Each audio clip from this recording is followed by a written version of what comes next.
Hi everyone, welcome to the latest edition of On the Whistle. Thanks so much for sending your questions in. Apologies that it's just me again today, no James, just for some logistical reasons, but I promise we'll both be back soon. What a win for Sunderland. That's now 28 points from 12 games. What an incredible start of the season.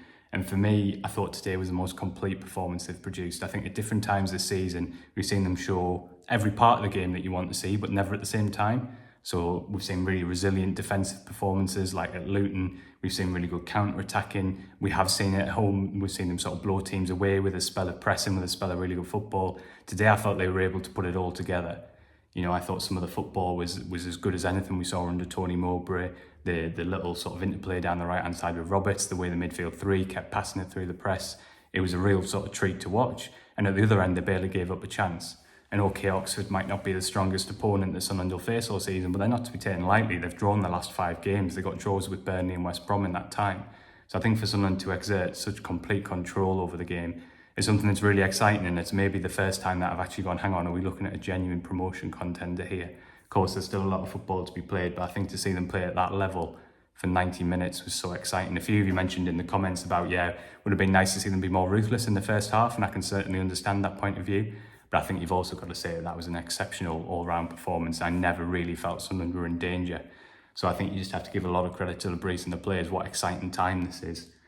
Getting to your questions now, thanks so much for sending them in. Boxio Pat says, how close is Meander to being fit? Isidore getting injured is disappointing, but with Connolly and Meander, at least we have decent backup. Well, I think the good news is I don't think Isidore has a particularly serious injury.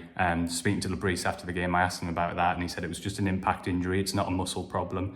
Took a bit of a whack on the knee. He had it sort of iced up, I think.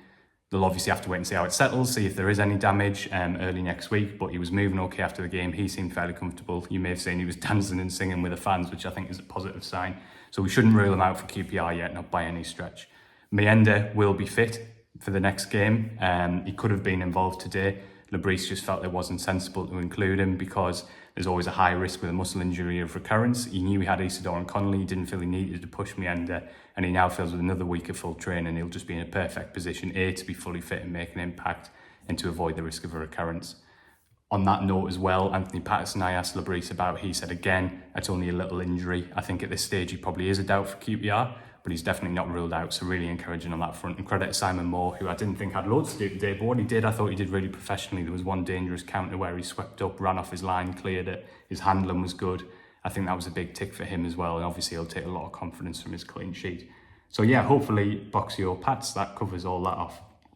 Chris Liddell says, is it a little frustrating the fringe players like Alexic are not getting a bit more game time off the bench? Today was a surely good chance to get even 10 minutes. Yeah, I do kind of agree with that. I'm loath to pick out any negatives really today because it was such a good all-round performance, and I think we have to say at this stage that the stability and consistency Lebreeze has brought to the team has been a big factor of why they've played so well, so I can understand why he's reluctant to change it too much. I just felt the last 15, 20 minutes of the game, it was by no means game over. They were 2-0 up, but I thought certainly would have been a good chance to give Watson some minutes. He hasn't had any this week. I know he came on right at the end for Isidore, but maybe there was a chance there to get a little bit more exposure to him.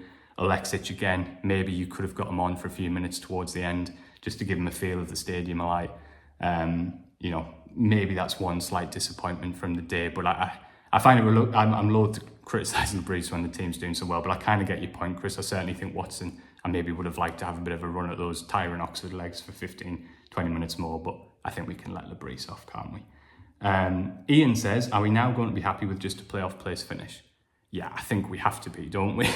Listen, I understand that Sunderland shouldn't fear anyone, and they should now consider themselves to be genuine automatic promotion contenders. I don't think there's any doubt about that. But we also have to respect the budgets and the squad depth that Leeds, Burnley and Sheffield United have.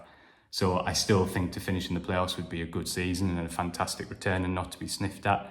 But yeah, let's be ambitious, let's aim high. I don't think any of those teams that I've just mentioned have shown that they're probably as strong as the teams that went up last year. And so, yeah, Sunderland should feel confident. They certainly shouldn't have any fear. I think they've shown, that they can compete with anyone. So, will we be happy with the playoff place? Maybe not happy is the right word, but I still think that's got to be the overall aim for this season. And I think it's important that we don't overreact if Sunderland hit a little bump in the road, because that will happen at some point this season. We've just got to say that so far it's been exceptional. And, if there is a little bump in the road, I think we've got to accept that that's Championship football. But yeah, really, really exciting times. Tony says, who will score more goals this season, Rigg or Bellingham? Yeah, really good question. It was interesting listening to Lebris in his press conference there. One of the things he was saying about was the thing that pleased him most about the game was Job's goal, because he feels he's certainly the defensive structure, a lot of the kind of shape of the team he's really pleased with and how it's developing. He feels he's got his message across, and what he was saying was the hardest bit to introduce to the team and to refine and get right is the final third. And he said that today he saw in Job's goal signs of what he wants from that, the fact that Job sort of getting on the end of that cross, getting in the box. I think that's really exciting. I think Job has been brilliant this season, but the one thing you could say is he hasn't had as many shots from inside the box as we saw him do last season. That's obviously because he's playing deeper and he's got more defensive responsibilities. If someone can start getting him into those areas more regularly, then that's a really exciting prospect. So if I had to guess, I would probably just edge towards Job, Tony, but hopefully they can both keep chipping in, because I think that's obviously going to be a huge factor. So Mike Smith says, Dan Neil, what a player. Yeah, I thought he was brilliant. I thought that was definitely his best performance of the season. Showed what he can bring you in that role. So composed in possession, broke the Oxford defensive line so much. I loved watching him today. Says, anything on Mepham? Was coming off just the opportunity to give Yelda minutes. Yeah, I don't think there's any serious problem there, Mike. I think it was just a little bit of management. Obviously, he was on a yellow card. He's played a lot of football this week. And I do think that Lebris is trying to find opportunities to get Yelda involved. He really rates Yelda and he loves what he brings to the group. You'll know that he gave him the captain's armband at Preston. He wore the captain's armband in the sort of change team through pre-season. He really likes Yelda. The players love him. I think there is almost an appetite to try and get him more involved. So hopefully I wouldn't read too much into that. I think he is looking, if he can, to get Yelda on the pitch, because I think he feels it's important to reward him for what he's doing in training. And yeah, I think that is about it. We'll finish with Luke, who says, how many points are we going to break the league record by? And will we be promoted in February or March? Who knows? All we can say is that it's an absolute pleasure to watch this team at the moment. And as I say, I'm trying to keep my feet on the ground. And, you have to accept there's going to be a bump in the road at some point. But I do think now we're talking about Sunderland as a promotion contender. I think today really changed my view of this team because of the complete control they exerted. Fingers crossed they can keep it up at QPR next week. Thanks for watching.